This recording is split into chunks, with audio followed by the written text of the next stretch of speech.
Y precisamente el día de ayer hubo una manifestación, presidente, en Puerto Inca. Pequeños agricultores bananeros sacaron sus productos a la vía principal y exigían la declaratoria de emergencia en ese sector. También pedían que se haga una compra masiva de sus productos que hoy pues están estancados, no solo por el problema en Ucrania, han asegurado que no se está cumpliendo con el pago del precio oficial de la caja establecido en 6,25. El ministro de Agricultura ayer nos decía que han abierto unas líneas de crédito con Ban Ecuador. ¿Qué otras contingencias se han contemplado? Con relación al precio oficial de banano, vamos a ser muy firmes, porque hay demasiadas licencias de exportación de banano y hay algunas empresas que no están jugando limpio con los productores. Por lo tanto, con el ministro de Agricultura tenemos previsto no solo sancionar, sino anular esas licencias de exportaciones de aquellas exportadoras que no juegan limpio con los productores de banano. Obviamente quien respeta las reglas de juego y respeta la ley debe estar absolutamente tranquilo. Ahora, tenemos que buscar soluciones realistas. Pensar que el gobierno tiene que comprar la producción de banano que se pierde por el mercado ruso, pues eso no es realista. Lo que tenemos es que ubicar otros mercados en el mundo internacional, como lo he mencionado ya en el caso de China, para buscar una alternativa que nos permita suplir esa pérdida de mercado. Ha habido una respuesta positiva y seguiremos trabajando en este tema. El precio del petróleo está en un muy buen momento y esto le da un cierto alivio fiscal al Ecuador. ¿Usted cree que con eso prescindirá de la necesidad de ir a los mercados este año? No, definitivamente que no. Yo creo que el precio del petróleo, si bien es cierto, ha subido a niveles importantes. Aquí vale la pena aclarar, muchos toman como referencia el WTI. Lo que tenemos que tomar como referencia es el crudo oriente ecuatoriano, que tiene un castigo de aproximadamente $10. Es decir, cuando ustedes vean un precio de WTI de 100, 110, el precio real del crudo ecuatoriano es 90 o 100, dependiendo del precio del WTI. Luego, estos ingresos petroleros hay que repartirlos con los gobiernos autónomos descentralizados, con la Amazonía para cumplir con la ley amazónica, y luego le queda una cantidad de recursos para el gobierno central. Es decir, muchos se equivocan al hacer un cálculo grueso de WTI menos el precio estimado en el presupuesto por el número de barriles. No, WTI menos el castigo, que son $10, y luego el reparto a los gobiernos autónomos descentralizados y también a la región amazónica. Estos ingresos a un precio de crudo oriente promedio de $90, más o menos representan ingresos adicionales de 1.500 millones de dólares en este año, si es que se mantiene el precio alto, porque en esto hay que ser muy claro, esta es una situación extraordinaria, no necesariamente tenemos que verla como una situación estable en el tiempo. De esos 1.500 tenemos que lamentablemente reducir aproximadamente 350 millones de dólares producto de la ruptura del oleoducto de crudos pesados y del SOTE a finales del año pasado, que es una producción que, digamos, en el ejercicio económico del año 22 se pierde, no la podemos contabilizar. Y luego tenemos que priorizar deudas con la seguridad social. El gobierno tiene obligaciones con la seguridad social y estamos viendo cómo priorizar el pago de esa deuda, sobre todo para que el seguro social tenga recursos para atender las prestaciones de salud. Usted citaba el tema del IES, ¿no? Y la deuda que mantiene el Estado, que no es de este gobierno. Ya sabemos lo que pasó antes, hace más de 14 años, cuando se pretendía desconocer un monto que estaba allí. Hoy usted ha anunciado que se va a crear una comisión para el análisis. ¿Cuándo estaría conformada? ¿Quiénes integrarían esa comisión? Porque entendemos, según datos que se han publicado, que solo en salud hay un pasivo de más de 8.000 millones de dólares, y en el caso de deuda interna también hay un valor adicional, no sé si usted lo puede precisar, presidente, entre 5 y 7.000 millones. Mire, se está haciendo precisamente un trabajo serio y debe de continuar ese trabajo porque no se ha llegado a conclusiones definitivas sobre el saldo de la deuda en materia de salud que tiene el gobierno con el Instituto Ecuatoriano de Seguridad Social.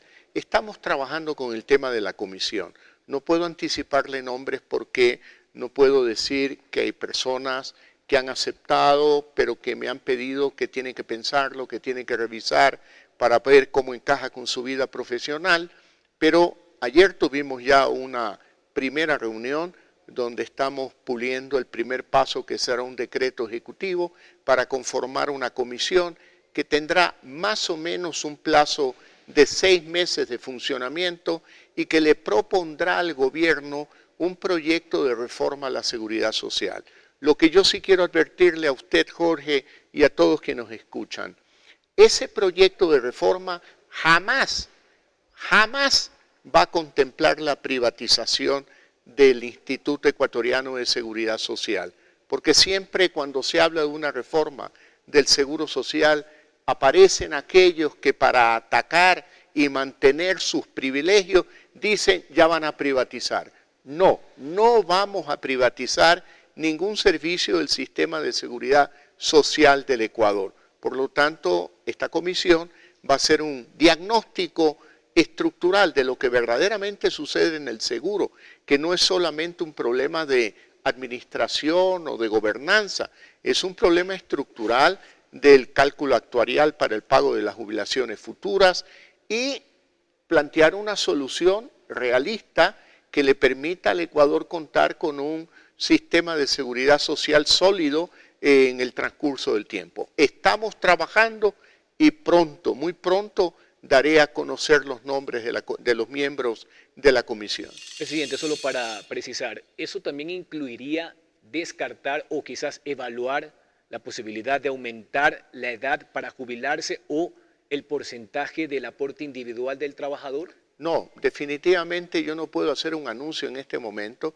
No se contempla eso, no hemos hablado de esos temas, pero dejemos con libertad que primero la comisión trabaje, no la condicionemos y cuando presente al presidente de la República el proyecto de reforma, haremos una evaluación como gobierno, tomaremos lo que verdaderamente estemos de acuerdo, que favorezca al sistema de seguridad social y obviamente lo que no estemos de acuerdo, pues no lo vamos a impulsar. ¿Por qué es tan difícil, por ejemplo, la venta del Banco del Pacífico o de CNT, que ya se ha programado? ¿Qué es lo que usted ha encontrado? Porque digamos, sería una señal fuerte después, que, por ejemplo, del éxito de la campaña de vacunación, de efectividad del gobierno. Bueno, en el Banco del Pacífico el primer paso fue nombrar un administrador técnico, un verdadero banquero, no un político como existía anteriormente, que se pasaba otorgando prebendas a los políticos para comprar su tranquilidad y estabilidad. Eso ha sido superado, ahora hay un banquero profesional. En segundo lugar, en el año 2021 se utilizaron todas las utilidades del banco para limpiar todos los activos malos generados de la administración política de los últimos o de los 14 años antes de nuestro gobierno. Y en tercer lugar, estamos dando los pasos necesarios para que a través de una subasta pública internacional, y digo pública para que todo el Ecuador lo pueda conocer, se pueda llevar a cabo la venta del Banco del Pacífico, estimo yo, en el segundo semestre de este año. Gremios de Quito se sumaron al cuestionamiento por las amnistías que la Asamblea Nacional otorgó a 268 personas que estaban involucradas en distintos procesos judiciales por los actos vandálicos que se llevaron a cabo en octubre del año 2019. Usted también se pronunció en su momento cuando se encontraba en Chile y esto se suma a otras cosas que han pasado en la Asamblea. Hay dos iniciativas para derogar la ley tributaria en vigencia y también, pues, lo que ha pasado en las últimas horas, la equiparación salarial para el magisterio. Desde el gobierno se ha dicho que no hay un financiamiento técnico ni justificado para que ello haya sido aprobado, pero ¿cuál es el criterio al final ¿ustedes van a observar la posibilidad de lograr ese aumento? Porque hay un filtro final que es la Corte Constitucional, presidente. Mire, Jorge, para explicar este tema, permítame usted utilizar números, porque es la manera más clara en que los ecuatorianos pueden dimensionar las acciones de la Asamblea Nacional. El Ecuador tiene un déficit presupuestario para el año 2022 de 2,3% del Producto Interno Bruto. 2,3%. El aumento salarial que pretende la Asamblea Nacional para los maestros que merecen ser atendidos, pero no en esas condiciones, implica un incremento del gasto sin financiamiento de 4 puntos del PIB aproximadamente. Más 2,3 ya tenemos ahí 6,3. Y la pretendida derogatoria de la ley económica de finales del año pasado pudiera significar una pérdida de ingresos de aproximadamente 1 punto del PIB. Sume usted todo esto y tiene un país con una economía fiscal con 7,3% de déficit. Eso no es manejable ni aquí ni en ningún lugar del mundo. Será imposible conseguir financiamiento y, sobre todo, es inaceptable de manera ética, porque si usted hoy tiene un déficit, para financiarlo, como no lo puede cubrir, porque la Asamblea Nacional propone estos absurdos, pues no lo puede cubrir, tiene que financiarlo. Y cuando financia a largo plazo, ¿quién termina pagando? Su hijo, mis nietos, las futuras generaciones. La deuda pública del Ecuador hoy no es sino la suma de los déficits fiscales de los últimos 15 años por gobiernos irresponsables como el de Correa y el de Moreno, que no tomaron en su momento las debidas decisiones. Yo no voy a permitir que por más iniciativa de la Asamblea Nacional se desarme la economía nacional. Con mucho gusto me sentaré con los maestros, sector importante de la sociedad ecuatoriana, pero no podemos aceptar esta populista e irresponsable propuesta de los asambleístas, que por un lado ellos deciden aumentar el gasto sin financiamiento y por otro lado quieren reducir el financiamiento del Estado eliminando impuestos. Eso en ningún lugar del mundo es aceptable y es racional y mi gobierno no lo va a permitir. Presidente, ya que estamos en la arena política y en la coyuntura legislativa, de acuerdo a los últimos acontecimientos y esas mayorías móviles no intermitentes que se dan al interior del Pleno Legislativo, dicen que ha vuelto el fantasma de la muerte cruzada por los pasillos del Parlamento Nacional. ¿Eso al final interesa al gobierno? Yo creo que es claro algo. La muerte cruzada no es ningún fantasma. Es una disposición constitucional mediante la cual, en este caso, el presidente de la República, a su criterio, luego de ver que no permiten el desarrollo del Plan Nacional de Desarrollo del Ecuador, y hay el boicot con muchas de las decisiones que toma la Asamblea Nacional, y sobre todo con una que ha indignado a todos los ciudadanos ecuatorianos, esta masiva amnistía, en lugar de hacer responsablemente un informe, clasificación por delitos, y claro que algunas personas merecen amnistía, pero no todas, porque los delitos ordinarios no son sujetos a una amnistía. Yo creo que la Asamblea Nacional ha hecho todo lo necesario, o está haciendo todo lo necesario para llegar al hartazgo en la población ecuatoriana. Y nosotros siempre vamos a actuar en función del interés de los ciudadanos. Hace poco tuvo un encuentro con los sindicatos. Luego de eso, ¿qué viene? ¿Cuándo se presentaría finalmente ese proyecto para la generación de empleo, el nuevo proyecto laboral, ¿no? Yo lo dije, primero presentaríamos la ley de atracción de inversiones, como ya lo hemos hecho.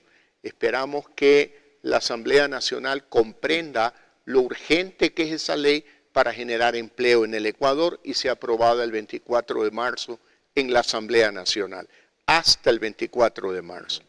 Luego dije, presentaré el proyecto de ley laboral a la sociedad civil para generar un debate, una discusión, para que a nadie le sorprenda cuando presentemos la ley en Asamblea Nacional. Hemos comenzado ya las primeras reuniones. Me reuní con integrantes del FUD aquí en el Palacio de Gobierno hace, si mal no recuerdo, hace unos 10 días atrás. ¿En qué concluimos? Ellos tienen un proyecto también que han presentado en la Asamblea Nacional en crear una mesa técnica para evaluar tanto el proyecto de ellos como el proyecto del gobierno y si es posible sacar un proyecto de consenso con ellos sería ideal. Y luego que intervengan otras organizaciones o sindicatos laborales como el CUT y como otras organizaciones sociales del Ecuador. Es decir, para hacer las cosas sólidas y bien hechas, tomémonos un poco de tiempo, discutámoslos en la sociedad y que todo el mundo sienta que no es entre gallos y medianoche que se apruebe una ley tan importante que tiene que ver con un objetivo, dar empleo a esos 7 de cada 10 ecuatorianos que hoy no tienen un empleo formal y que mayoritariamente son mujeres y son jóvenes ecuatorianos.